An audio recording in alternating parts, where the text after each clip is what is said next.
오늘은 교회력으로 종료주일입니다. 예수님께서 예루살렘에 들어가셔서 이제 제자들로부터 배반당하시고 그리고 또 잡히셔서 이제 재판을 받으시고 십자가에 돌아가시는 그 일이 일어난 이 고난주간이 시작되어지는 그 주일, 종료주일이 되겠습니다. 이 종료주일은 오늘 우리를 찾아오시는 주님이십니다. 그 주님을 밀어내지 말고 우리가 그 주님과 함께 우리가 주님이 주시는 그 영원한 생명의 길을 걸어가기를 결단하는 그런 귀한 시간이 될 수 있었으면 합니다. 사람들은 세상을 살아가면서 어떤 고난을 당할 때 대부분은 자신이 잘못했기 때문에 고난을 당합니다. 또 그리고 아주 특이하게 일부 그저 오해로 인해서 고난을 당하는 경우가 있습니다. 그럼에도 불구하고 사람들은 자기는 의롭다 이렇게 생각을 해요. 그래서 그 문제는 해결되지 않아요. 오늘 우리가 살아가는 이 시대에 이 나라의 지도자였던 사람들이 여러 가지 일로 연루되어져서 이제 구속되어지는 그런 현실을 우리가 목도하면서 어느 누구도 철저하게 자기의 잘못을 시인하는 지도자가 없는 것이 우리의 불행입니다. 그러면서 법의 판단조차도 우리는 거부하며 살아가려고 하는 인간의 교만의 극치가 우리의 모습이기도 합니다. 그래서 우리가 이 고난주간을 지나는 가운데서 우리에게 중요한 것은요, 이 교만의 모습으로 그대로 우리가 고난주간을 가면 우리에게는 부활은 없습니다. 우리에게 필요한 것은 내가 죄인임을 우리가 시인할 수 있는 마지막 기회가 이 고난주간입니다. 지난 사순절 우리가 40여일을 지나오면서 우리의 가슴을 찢고 그리고 우리가 하나님 앞에 죄인임을 시인하는 그런 일들이 있었어야 되는데 우리는 살아오면서 그저 자기를 합리화하기에 급급한 그런 삶을 살고 또 우리는 잘 알지 못하는 일에 마치 정의로운 것처럼 나서고 살았던 그런 모습들. 그래서 우리는 오늘 이 시간 우리가 주시는 말씀들을 통해서 우리가 의인의 고난받는 삶을 우리가 추구하고 그런 삶을 우리는 살아야 합니다. 성경에서 보면 우리가 의롭게 살려고 하면요, 고난을 받는다고 말씀하세요. 그래서 내가 고난을 피하면 그건 뒤집어서 얘기하면 내 삶은 의롭지 못한 거예요. 그래서 시편 34편 19절에 보면 의인은 고난이 많으나 여호와께서 그의 모든 고난에서 건지시는도다. 그러니까 우리가 주님의 말씀 안에 말씀대로 살아가면 우리는 고난을 받아요. 그런데 그 고난받는 자들을 하나님은 도우신다고 약속해 주는 거예요. 그게 우리가 성경에서 이야기하는 축복입니다. 그래서 성경은 우리에게 고난을 피하지 말라고 얘기하세요. 그리고 우리가 주님의 말씀을 따르면 우리에게는 고난이 오게 되어 있습니다. 그런데 그냥 그러면 우리를 고난 속으로 그냥 방치해 두면 우리가 어떻게 그 삶을 살 수 있겠습니까? 그럴 때 그 의로운 삶으로 인해서 당하는 고난받는 자들을 주님이 찾아오셔서 위로하시고 건져주시겠다라고 하는 겁니다. 특별히 성경은 선한 일을 행하면서 고난당하는 것이 하나님의 뜻이다. 이렇게 우리에게 얘기합니다. 우리는 교회를 다니면 하나님의 뜻대로 살아가겠다는 말을 아주 우리가 쉽게 이야기하고 또 우리가 입버릇처럼 말하고 살아갑니다. 그런데 하나님의 뜻은 우리 보고 고난받는 삶을 살라고 얘기하십니다. 그리고 그 길을 피하지 말라고 얘기하시고 그 고난받는 자를 하나님은 축복하시겠다고 얘기합니다. 그런데 오늘 우리가 살고 있는 이 시대에 한국 기독교를 보면 고난도 안 받고 정의롭지도 못하고 그러면서도 하나님은 나를 복 주셔야 된다고 생각하는 이 이기적이고 잘못된 신앙을 우리가 찢어버리고 이제 이 2018년 부활의 영광 가운데 우리가 새롭게 거듭나야 합니다. 잘 아시는 베드로전서 3장 14절에 의를 위하여 고난을 받으면 복이 있답니다. 복 받기를 원하시죠? 의를 위해서 고난 받으셔야 돼요. 고난 받는 삶을 살아야 복을 받는 겁니다. 또 우리가 베드로전서 3장 17절에 선을 행함으로 고난 받는 것이 하나님의 뜻일진데 악을 행함으로 고난 받는 것보다 낫다. 그래서 하나님의 뜻대로 살기를 원하는 성도들은 고난받는 삶을 살아야 한다라고 하는 겁니다. 그래서 성경은 우리에게 의로운 일을 위해서 고난받고 그렇게 살아가는 것이 하나님의 뜻이고 그렇게 고난받는 자들을 하나님은 도우시고 그를 복주신다고 약속하시는 겁니다. 그래서 여러분, 우리는 고난받는 삶에 동참하는 자가 되어야 돼요. 특별히 우리가 이제 고난주간을 지나면서 예수 그리스도의 고난을 그저 관객으로 우리가 그냥 쳐다만 보는 자가 아니라 그 고난 속으로 우리는 들어가야 돼요. 우리가 패션 오브 더 크라이스트라고 하는 영화를 통해서 예수님의 고난을 우리는 그냥 관객으로 지켜보고 그냥 어쩌지 그랬어요. 그런데 실제 삶을 살면서는 고난 속에 들어간 사람이 아무도 없어요. 그냥 영화 한 편 본 거예요. 그저 영화 한 편 봤는데 아주 피범벅되는 영화 한 편 본 것이 그 이상 이하도 아니에요. 왜?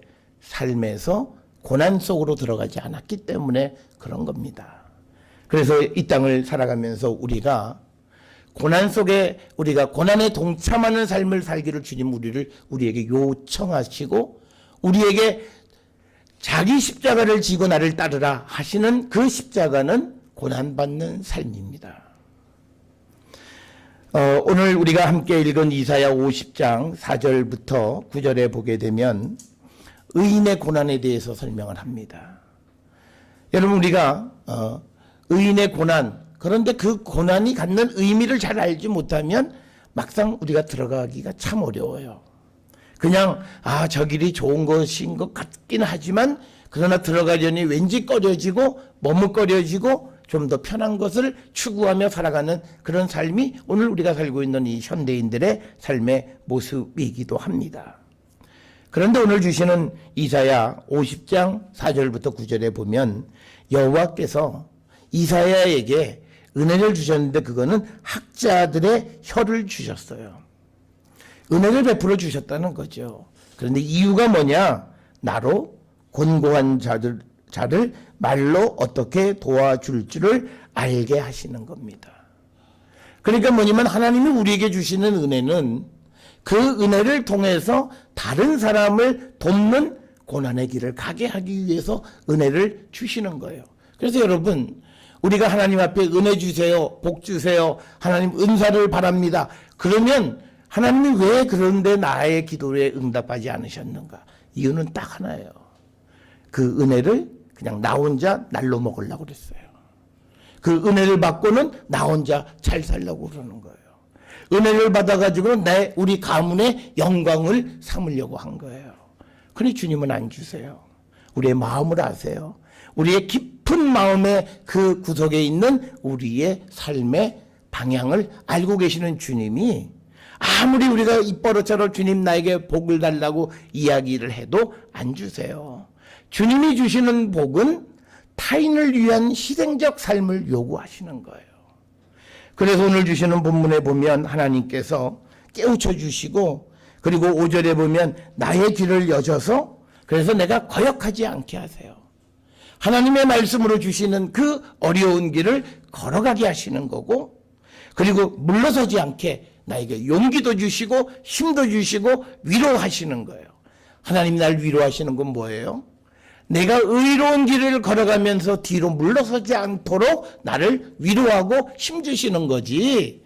내가 세상 살다가 잘못해서 나 혼자 잘 먹고 잘 살려고 뭐 하다가 내가 뭐 잘 안 된 일에 하나님이 날 위로하신다? 하나님은 그렇지 않으세요. 성경은 우리에게 그렇게 얘기 안 해요. 그래서 여러분, 우리가 하나님의 은혜를 받았다면 나는 하나님에게 빚을 지고 있어요. 그 빚은 고난받는 의인의 삶을 살라는 거예요. 누군가 어려운 이웃들을 위해서 살아가라는 거예요. 그게 주님의 뜻이고, 그리고 그 주님의 뜻을 우리가 이행할 때 6절에 보니까 나를 때리는 자들에게서 내 등을 맡겨요. 내 등짝을 패라고 도망가지 않고 내 등짝을 맡길 뿐만 아니라 나의 수염을 뽑는 자들에게 내 뺨을 맡기고 모욕과 침뱉음을 당하여도 내 얼굴을 가리지 않아요. 맞대응하지 않는다는 겁니다. 그 길을 걸어가는 것이 예수의 마음을 따라가는 성도의 삶이라는 거예요. 그러면서 우리가 그렇게 살아갈 수 있는 이유는 단 한 가지예요. 8절에 보면 7절에 여호와께서 나를 도우시는 거예요. 그리고 내가 그렇게 어렵고 힘들어 그래서 죽게 되어졌을 때 주님이 나를 내버려 두는 것이 아니라 하나님 날 도우신다는 거예요. 그걸 믿고 나는 주님의 말씀대로 의로운 길을 걸어가는 거예요. 그게 우리가 성도의 삶이고, 우리가 2018년 이 고난주간을 앞두고 우리가 이제 하나님 앞에 어떻게 새로운 심령으로 거듭날 것인가를 기억하는 성도들의 결단의 모습이 되어야 합니다. 오늘 우리가 살고 있는 이 시대는요, 무엇이든지 편한 것, 자기에게 유리한 것, 그리고 타인에게 해를 끼쳐서라도 자신에게 유익한 길만 찾으려고 하고 고난의 길은 가려고 하지 않아요. 그게 오늘 살고 있는 현대인들의 모습이에요. 그러면서도 자신의 길에 대해서 잘못됐다고 생각조차 하지 않아요. 그게 오늘 우리가 살고 있는 시대고, 그러면서 하나님 나를 도와주시고 나에게 복을 달라고 그러는데 하나님은 무슨 복을 어떻게 주셔야 되겠어요? 여러분, 오늘 살고 있는 이 젊은이들은요, 왜 하나님이 여러 가지 어려움에 직면하게 하셨냐? 이유는 딱 하나예요. 철저하게 이기적인 삶을 살았어요. 자신들이 가지고 있는 또 누렸던 혜택을 철저하게 이기적이고 개인적으로만 사용했어요. 이 스펙으로 다른 사람을 위해서 살 궁리 조금 더 안 해요. 돈 많이 벌어서 그냥 나 혼자 즐기고 내가 여유 있는 삶을 사는 거지, 봉사와 선교와 어려운 이웃을 도우려고 하는 그런 건강한 생각을 전혀 하지 않아요. 하나님은 그 길을 막으셔야 돼요. 그런 자들이 잘되게 내버려 두면 안 돼요. 그래서 여러분, 우리가 이 젊은 세대들이 어떻게 하면 이게 대통령 천만에요. 하나님이 길을 막고 계세요.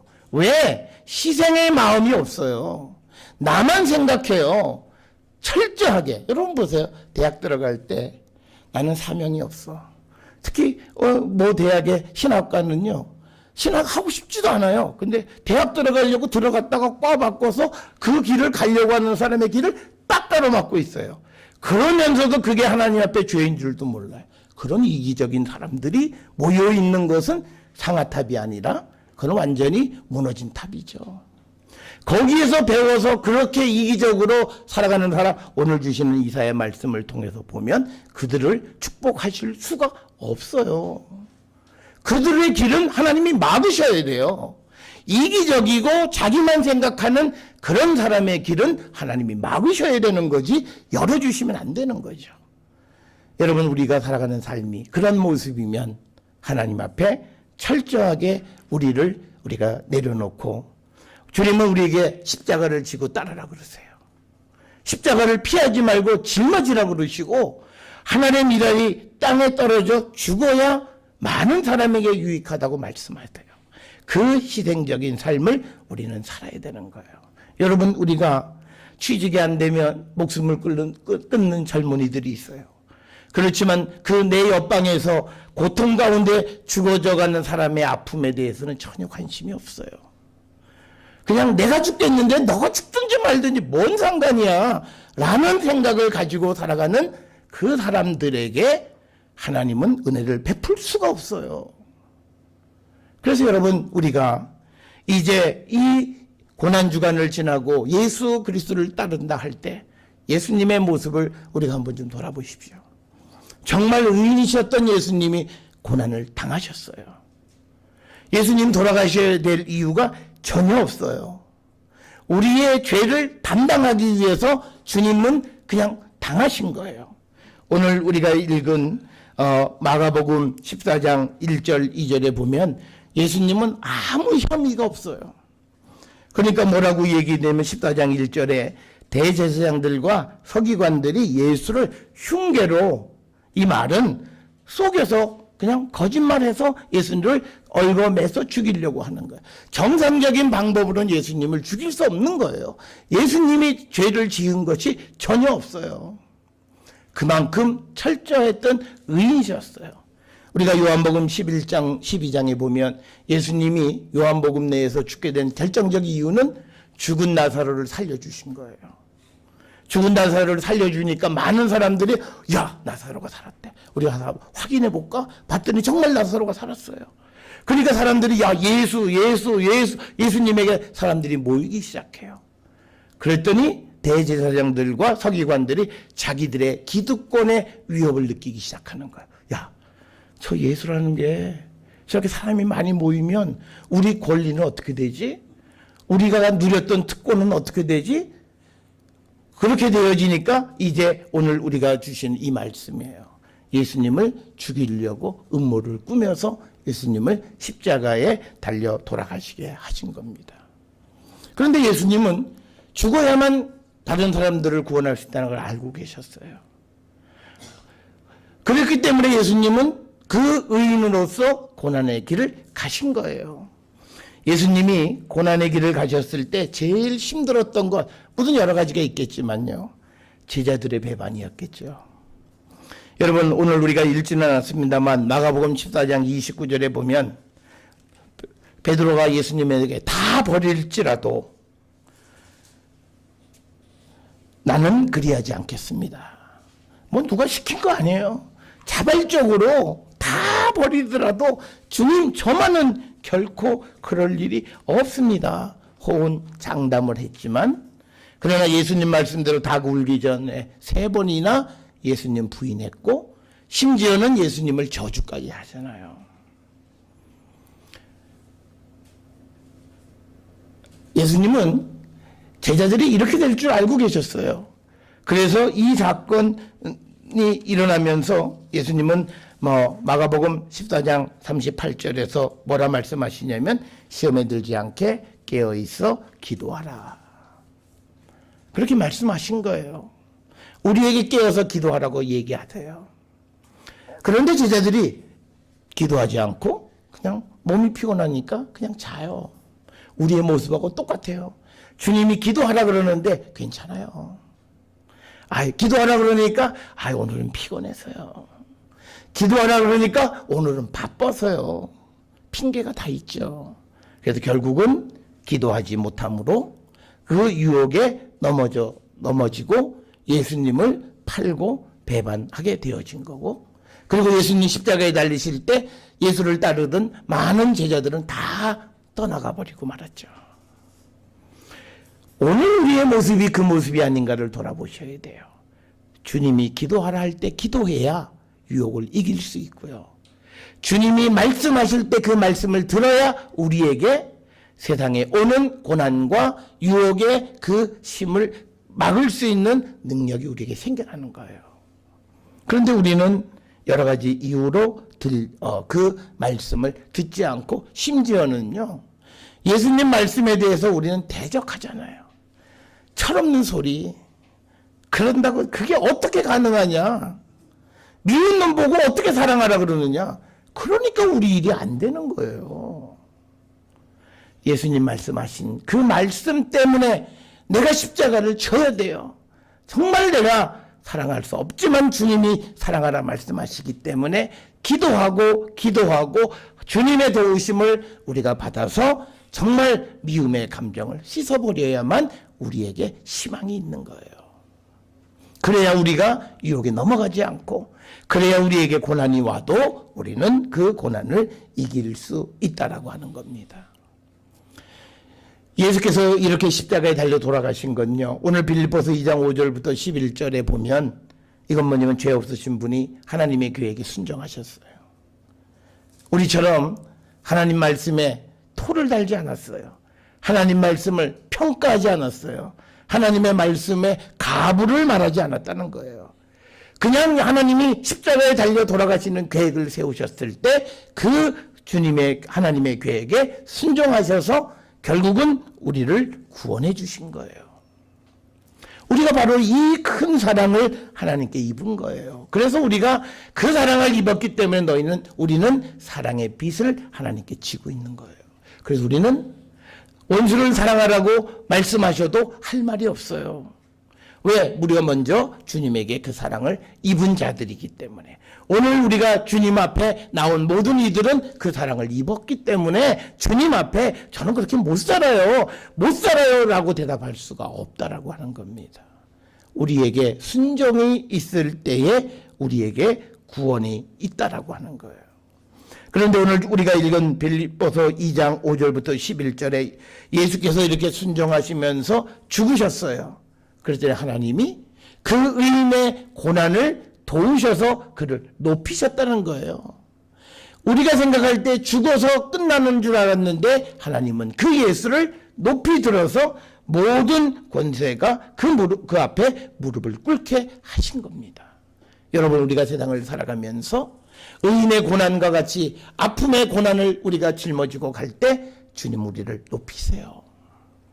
우리를 그냥 내버려둬서 우리가 끝나는 것 같지만 그러나 하나님은 우리를 반드시 들어서 우리를 높이시고 우리를 괴롭혔던 모든 사람들이 우리 앞에 무릎을 꿇게 하시는 것이 주님이 하시는 일입니다. 우리가 이것을 믿고 우리는 묵묵히 주님이 우리에게 주시는 그 말씀을 듣고 순종하는 자가 되셔야 합니다. 저는 우리가 2018년 내일부터 우리가 고난주간 새벽 예배를 하면서 무슨 주제를 할까? 주제가 떠오르지 않아요. 우리 교회에서 유일하게 목사한테 목사님 주제가 뭐야? 계속 물어보는 한 분의 집사님이 계세요. 굉장히 관심인 거예요. 그냥 또 금년도 또 그냥 지나가나 했더니 그냥 귀찮게 또 뭐 금년엔 또 뭐 다 나오래네. 그게 아니라 이 주제가 무엇일까? 그래서 이번 우리의 주제는 죽는 거예요. 죽자. 죽어야 살아요. 우리는 안 죽어요. 우리가 말씀드렸잖아요. 십자가를 지고도 살 생각을 하는 우리예요. 우리는 십자가를 지면 죽어야 돼요. 죽으면 주님이 살리세요. 여러분 믿으십니까? 그게 믿음이에요. 그래서 철저하게 주님 앞에 죽으세요. 그러면 주님은 우리를 살리세요. 어떻게 살린다고요? 저도 모르고 여러분도 몰라요. 그러나 주님은 반드시 살리세요. 그걸 믿고 우리가 십자가에서 죽는 자가 되셔야 합니다. 그냥 누구에 대한 우리가 말로 교회 다니는 사람으로서 사랑 얘기하면서 내 이해관계가 딱 부딪히면 저 죽일 놈, 뭐 헛한 욕을 다 하고 하는 그 모습으로 우리가 하나님의 사랑을 입을 수가 없어요. 일단 주님 앞에서는 덮고 주님이 용서하려니까 용서하고 주님 알아서 하세요. 여러분, 제가 처음 목회할 때 어느 부부가 남편이 이혼을 계획을 해가지고 이혼을 했어요. 그러니까 부인이 완전히 돈 거예요. 근데 그 남편은 아주 반듯한 직장의 연구원이고 지금까지도 잘해요. 그래서 강제 이혼이 됐는데 이 남자가 얼마나 잔인하냐면 자기 앞으로 넘어오는 유산이 있어요. 근데 그걸 자기 이름으로 안 해놓고 엄마 이름으로 해놓고는요, 이혼 탁 하자마자 엄마가 탁 팔아가지고 그래서 그 부인을 쫓아내게 생겼어요. 그래서 그런 아주 우리가 생각하면 있을 수 없잖아요. 그런 지경에 됐는데 그런 이야기를 듣고 신방을 갔어요. 목사가 무슨 얘기를 해죠? 무슨 뭐 남편 끌어다 놓고 너 이 죽일로 뭐 얘기할 수도 없고. 근데 뭐 목사는 성경밖에 얘기할 게 없어요. 사랑하라. 그랬더니요, 목사한테 커피를 대접하는데 제가 이렇게 딱 보니까 커피잔에 설탕을 확 쳐넣어요. 얼마나 믿겠어요. 야, 그 죽일 놈 뭐 그렇게 이해해 주는데 그 사랑하고 용서하라. 그러니까 커피를 쳐넣어요. 그래서 커피가 나왔는데 쫙 마시니까 바닥에 허옇게 커피가 이렇게 두껍게 쌓여 있어요. 그러고는 신방하고 왔는데 그 부인은 목사는 일단 이야기를 했고, 그러니까 어떻게 해요? 그러니까 밤 10시에 아들이 돌아올 때까지 아무 생각도 안 나고 울기만 했대요. 그래서 아들한테 야 목사가 와가지고는 네 애비 사랑하려더라. 그랬더니 아들이 아무 소리도 안 하고 그냥 그러고 아무 소리도 안 하더래요. 그런데 그 다음날 마음의 평안이 오기 시작하더라고요. 그런데 또 집에 집달리가 와서 밤에 등치 있는 사람들이 딱 지키고 있는다. 이제 너 언제까지 나가라. 내보내려고. 그래서 사람이 왔다 갔다 하면 그냥 말도 걸고 해서 사람이 겁을 주기 시작하는 거예요. 그러니까 너무 깝깝하니까 이 여인이 이제 밥 먹고 이렇게 길거리를 이제 수원의 길거리를 가다가 보니까 집이 그냥 연립을 줘놨는데 분양 이렇게 써놨더래요. 그러니까 돈도 없어요. 그냥 들어갔대요. 그랬더니 주인이 먼저 야 누가 여기서 살면서 이 건물 좀 관리해주는 사람이 있었으면 좋겠다 그러더래요. 그래서 이 부인이 나야 나 쫓아가서 내가 하겠다고. 그래서 그곳에서 3년을 살았어요. 새 집에 건물 전체를 마치 집주인처럼 돈 1원도 안 내고. 하나님은 하세요. 그 아들이 이제 목사가 됐어요. 그 아들이 그렇게 해서 커서 목사가 됐고 둘째 아들도 반듯하게 커서 어느 큰 직장에 잘 다니고 있어요. 하나님 하세요. 사랑하는 자에게 하나님을 하신다고요. 저는 제가 겪은 건 아니지만 주변에 그런 일을 보았어요. 그래서 여러분에게 말씀드리는 거예요. 억울하시죠? 힘드시죠? 그렇지만 주님 말씀 들으세요. 그것만이 유일한 길이에요. 세상 사람은요. 내 앞에서 좋은 얘기 다 해주지만 뒤돌아서면 욕해요. 욕한다고요. 저 멍청이라고 욕해요. 앞에서는 내 편 들어주는 것 같지만 뒤돌아서면 욕해요. 그런데 욕이 안 들리잖아요. 여러분 그걸 꼭 기억하세요. 그러나 처음부터 끝까지 내 편이 되어줘서 나를 지켜주는 것은 하나님 앞에 죄를 자복하고 오는 사람은 하나님 붙들어 주세요. 잘못했더라도 하나님이 지켜주신다고요. 그래서 제가 늘 얘기하잖아요. 잘못해도 쫄지 마라. 뭘 그렇게 쫄 게 있어요? 하나님 앞에 내 죄를 다 자복하면 쫄 거 없어요. 용서해 주시면 그만이에요. 그래서 여러분 우리가 말로만 그냥 무늬만 교회 다니는 사람 모습 그거 아니라 정말 진실되게 이번에는 주님의 말씀대로 살아서 주님이 말씀대로 되어져 있는 축복을 한번 받아보자고요. 그래서 저는 2018년 우리 모든 성도들이 의인의 고난, 예수님의 고난을 기억하면서 우리도 삶의 고난의 짐을 지고 가세요. 주님이 여러분을 세우세요. 여러분을 든든히 세워주심을 믿고 가는 성도들 되어서 정말 부활절 부활할 때 부활의 영광 가운데 나가는 우리 모두가 될 수 있기를 주의 이름으로 축원합니다.